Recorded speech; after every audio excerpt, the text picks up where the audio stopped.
And he was writing for Passion for Cinema. Please tell them what was it? So Passion for Cinema एक ऐसा हमारे लिए space था which was before Facebook, before Twitter, before Instagram. It was a movie blog. It was a movie blog that became this very explosive community. I think I've spoken to you about it. एक बार बताया था. तो और हाँ क्या बातें भी हो रही थी वो भी बताया था थोड़ा सा. and explosive बातें मतलब वो पहली बार जब हमने पढ़ा था, of course we were all followers of Anurag only.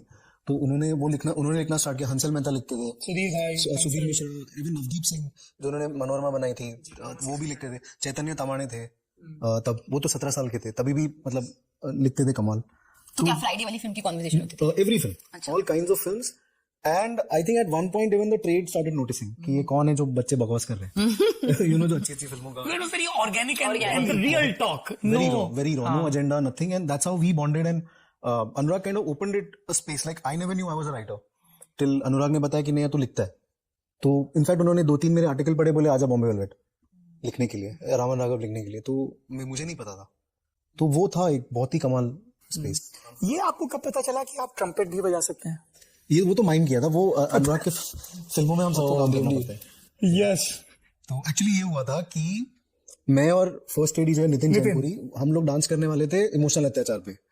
और मैंने वो कोरियोग्राफ किया था मिथुन के डांस स्टेप्स पे, जिसमें वो ऐसे वो एक जर्क वाला वो सब. तो लेकिन लास्ट मोमेंट पे क्या हुआ कि I also develop cold feet and Anurag को याद आया कि नवाज होने वाले थे गुलाल में. हाँ. और वो कुछ हुआ, वो नहीं हो पाया. और अनुराग को हमेशा लगता था कि मुझे नवाज को काम देना है और नवाज के साथ काम करना है. वो कुछ फीलिंग थी उनमें और उनको पता था वो नवाज को कभी ना कभी लीड में लेने वाले हैं.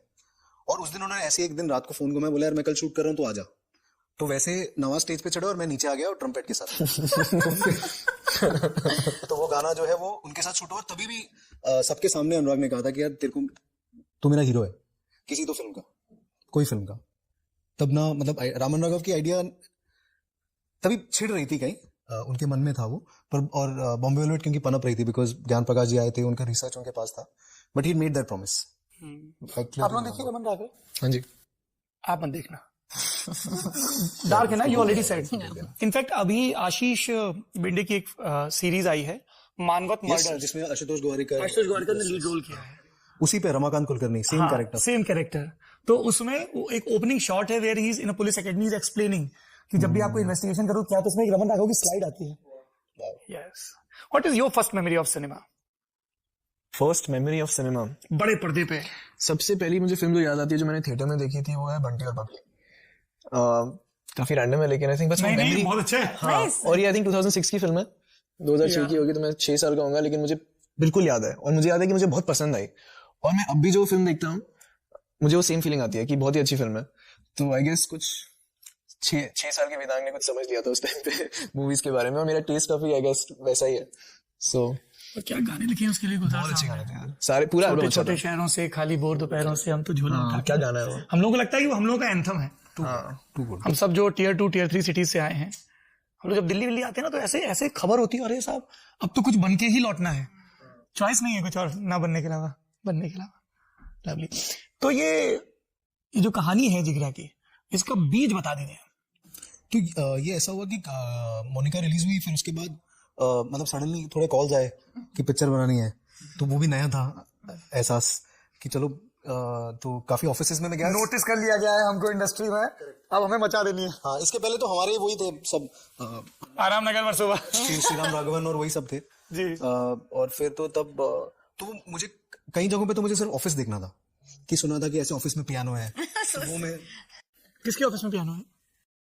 किसके ऑफिस में? तो ऐसे ही देखने गया था मैं. मैंने बता रही भाई साहब ये नहीं था लेकिन नहीं पर कहाँ पे सुना था? नहीं था, ऐसे ही सुना था. अरे अब ये छेड़ के ये नहीं हो सकता अभी तो, मतलब अली आपको पता है किसका? नहीं, that's what even I'm asking, क्योंकि मुझे नहीं पता. तो मैं सिर्फ ऑफिसेज देखने के लिए. हमने सुना है कि राम गोपाल वर्मा का ऑफिस बहुत अजीब बहुत ही कमाल. उसमें वो तो काफी मतलब पहले, अभी तो वो तो बंद है आखिर. कोई ऐसे गुफा सी कुछ लाइटिंग, मतलब बहुत दूर बैठे रहते हैं. कोएन ब्रदर्स की फिल्म जैसी होती है हडसगर्स प्रॉक्सी कि रूम इतना बड़ा है और छोटा सा टेबल दूर दिखता है. तो एक बार तो मैं घूम गया था क्योंकि यहाँ एक सर्कुलर लव शेप टाइप का कुछ हनीमून टाइप का बेड था और मैं वहीं देख रहा था, रामू जी बैठे थे बहुत दूर. तो मैं एक्चुअली उनको गया था कास्ट करने के लिए. मर्द को दर्द होता है रामू को. हाँ, मैं चाहता था कि वो एक्टिंग करे, उन्होंने मना कर दिया. पर क्यों, वो पियानो बजा रहे थे? नहीं, उनका था कि मैं एक्टिंग नहीं करता. और लेकिन उन्होंने सारी एक्शन फिल्में मेरे लिए डाइसेक्ट करके दी। How fun? Enter the dragon, return of the dragon, बैठे मेरे साथ, हर एक एक्शन सीक्वेंस उन्होंने बताया, साउंड डिजाइन, कोरियोग्राफी, इम्पैक्ट, मतलब मेरे लिए 3 घंटे का फिल्म, कुछ मामले में 3 घंटे का फिल्म स्कूल हुआ बिफोर माई शूट। सो उससे अच्छा तो कुछ हो नहीं सकता था। And so sharp and so amazing, like तो बहुत कुछ सिखा के गए 3 घंटे में। आलिया, आप मिले हो रामू से हाँ जी, कब? couple of times recently मिली हूँ कहीं। मतलब ऐसे हैंग आउट किया? नहीं हैंग आउट नहीं, बस hi hello. Hello, But sir. very sweetly he called Vasan also। या ट्रेलर पे बुलाया था। ट्रेलर जब I think the trailer came out तो उन्होंने कॉल किया था। मेरे को बहुत बहुत बहुत ज्यादा खुशी हुई कि उन्होंने कॉल किया। जैसे अभी वो पैशन फॉर सिनेमा की बात कर रहे थे ना, लेट 90s में रामू का दफ्तर वो पैशन फॉर सिनेमा था, जहाँ पे विशाल, सौरभ, अनुराग, एवरीबॉडी, श्रीनिवासन, कोई एडी है, कोई राइट कर रहा है, कुछ कर रहा है, फैक्ट्री थी एक्चुअली, लिटरली फैक्ट्री थी। And all those beautiful things. मैं तो